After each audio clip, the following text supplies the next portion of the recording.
So some of the stuff that you see me doing right now is just kind of pre-mastering and getting my sounds ready. So I'll put an equalization on each one of my instruments. Equalization, compression is one of the most important parts of mastering. Um, so you can't talk about equalization without talking about compression. You just can't. And vice versa. Let me switch over real quick.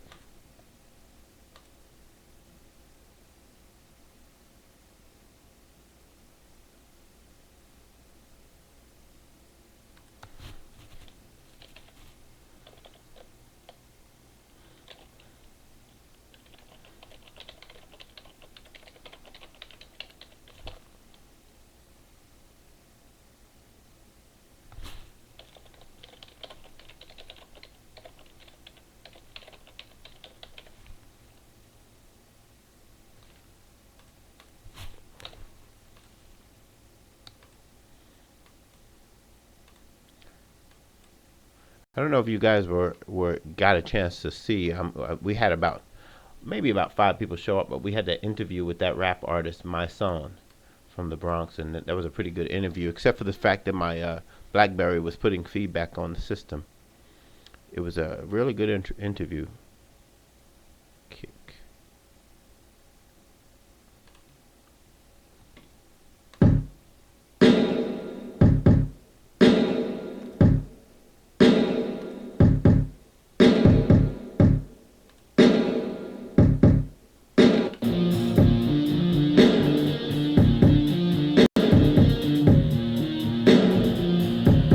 All right, so I'm going to just add this bass line real quick. And you all know how to do that already. You already know. Already. That's a mono sound, so I'm going to go mono. I'm moving quickly because I'm not really teaching. I'm just working and you guys are getting to hang out with me while I work. Alright, I think I'm ready to go.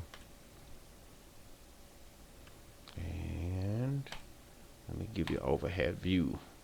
Here we go.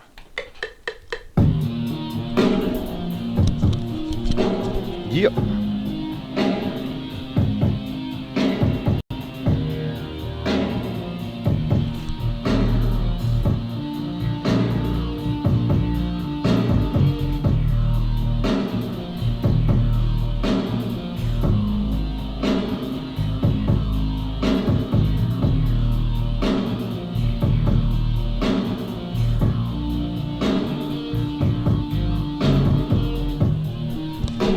And I made it as simple as I could possibly make that bass line.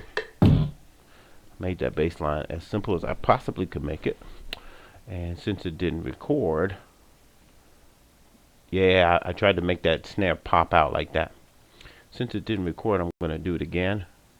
It's always cool when you play it the right way and then nothing happens. Ain't that funny? Alright, so now we're ready to go. The only thing I didn't do was put on my ARM disc recording. And now, let's try it again. Let's get it again. Shouty. Yeah.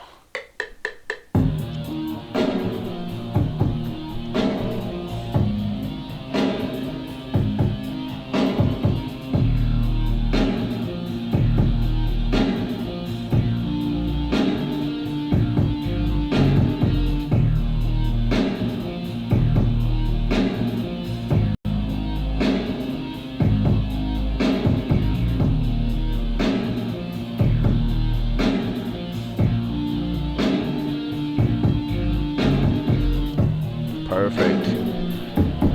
I don't know if you noticed, but I was trying. What I did was I played that bass only up until I heard that snare. And when I heard that snare, I backed off the bass. Um, and there's no name I could call for that, but except for articulation, that's what I would call it, is articulation. When you're playing your parts, make sure you articulate them. So each instrument should have its own kind of character. That's called articulation. how long and how short you hold notes make a difference in the way that your track sounds. Now, if you're sampling, that's going to be a whole different thing. In a way, it's kind of like ducking, but it's a little different.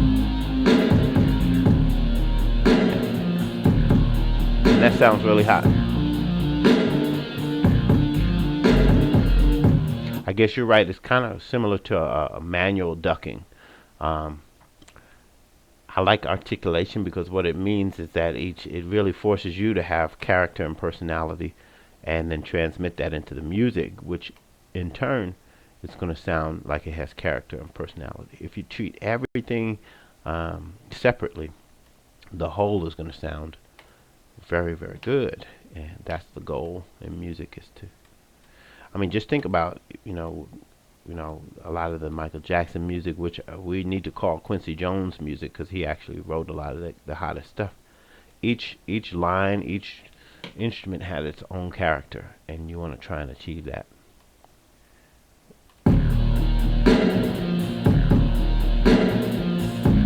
Cool.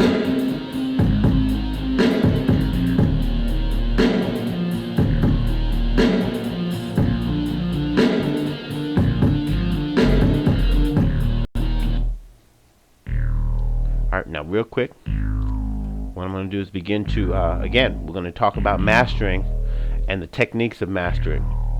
This is the best place in the world to learn mastering because I've mastered more albums than you can imagine. So if you're learning your mastering from someone who's never mastered an album, you need to come over to FruityLoopsUniversity.com and learn from a professional, okay?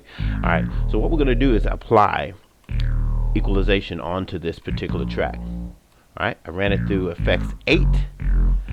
Alright, now, if you're smart, when you're working, you should begin to start saving these settings, right? You might want to save a bass setting. Like you can see, I have a clear bass. I want my bass to be out front, so I'm going to use this. And you can hear already that bass jumps right to the front, right? Put some volume on it, so I'm going to bring the volume down a little bit. Okay. Now, I don't want that bass to be spread apart. So I'm not going to go ahead, I'm not going to put any stereo separation on it. Matter of fact, I'm going to bring it closer together. So I'm going to turn it to the right, just slightly.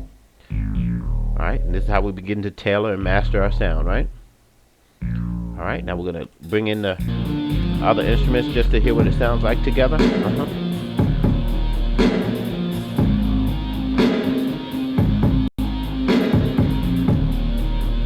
Okay, good.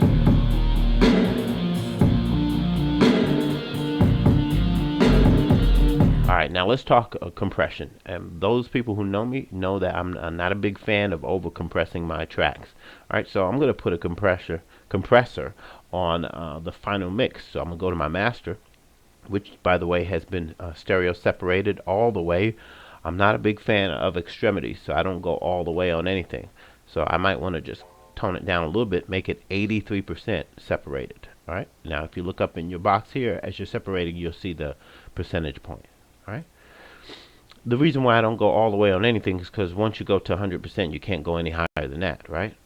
Alright, someone just asked me what tempo am I on. I'm on 240, which cut in half will be 120. The natural tempo being 120, I cut it to 240 so I can have greater access over my snare rolls and my drum rolls. And that question has been asked before on YouTube.